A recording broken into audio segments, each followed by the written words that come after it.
Love sickness. The feeling of love you can't push away, simply a feeling that shouts, I'm in love. We all felt that feeling, or we will feel at least once in our lives. But I guess you guys know that already, so let's take a look at scientifical side of things. People with love sickness often experience intense sexual feelings for that person and can feel this, okay.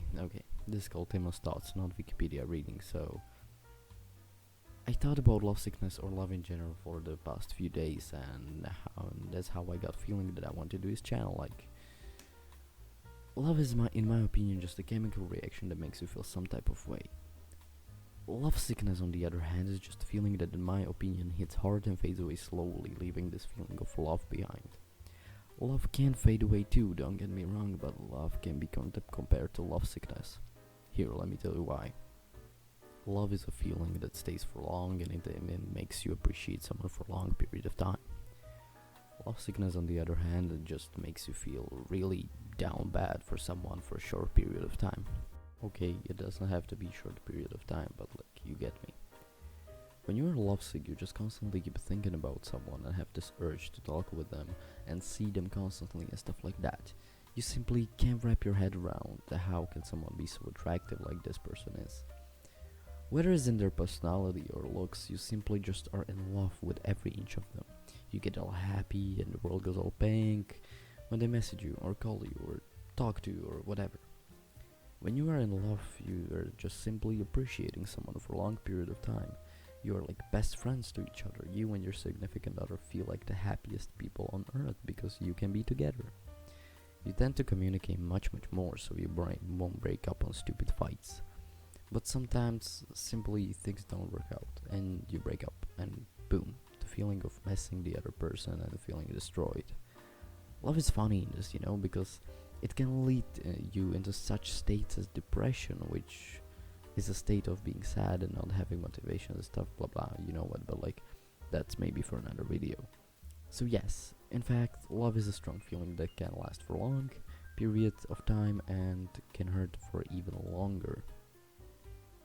As Antoine de Saint-Exupéry, sorry if I pronounced that wrong, I'm not really French, said, love does not consist of gazing at each other, but in looking outward together in the same direction. I really like this one since it's so true in my opinion. So, kids, relationship with someone are not about just having sexual intercourse with them.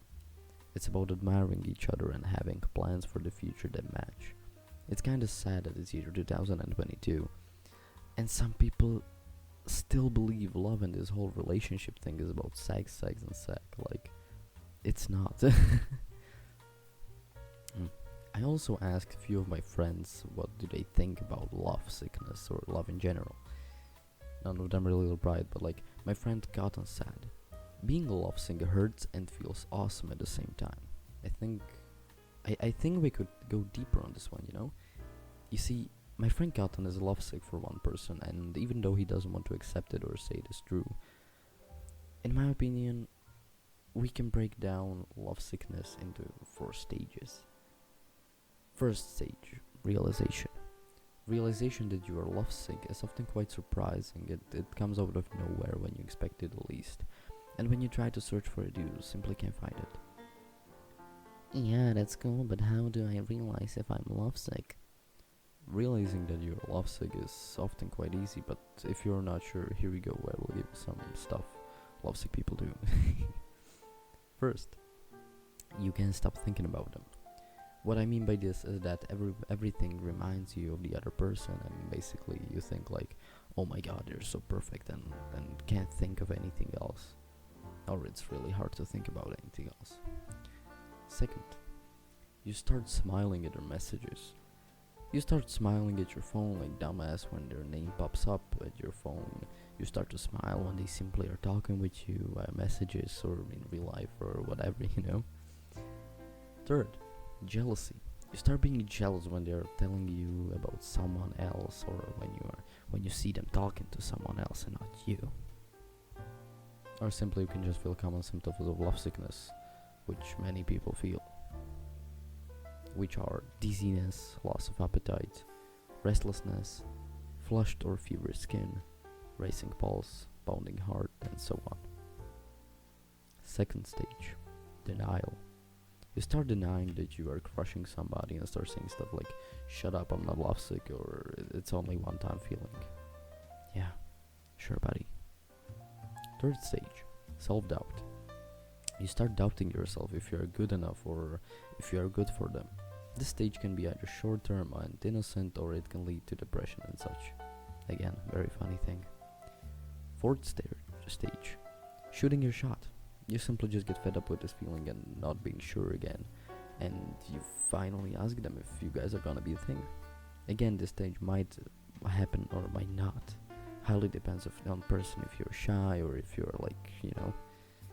Fifth stage, bonus one, relationship and love. This is the fifth stage that not everyone gets, but lucky ones get it. After this entire process, girlfriends and boyfriends. Also, keep in mind that not everyone experiences love sickness, but also keep in mind that some stuff from this will happen. After all, we all have hormones, right? So, that's about it. Thank you for spending some time with me, and I hope you have a wonderful rest of the day. This is my first video like this, and I know it will be full of mistakes, so feel free to let me know down in the comments what should I fix or what should my next video be. My name is Timo. Feel free to subscribe or like, and I'll see you next time. Good night.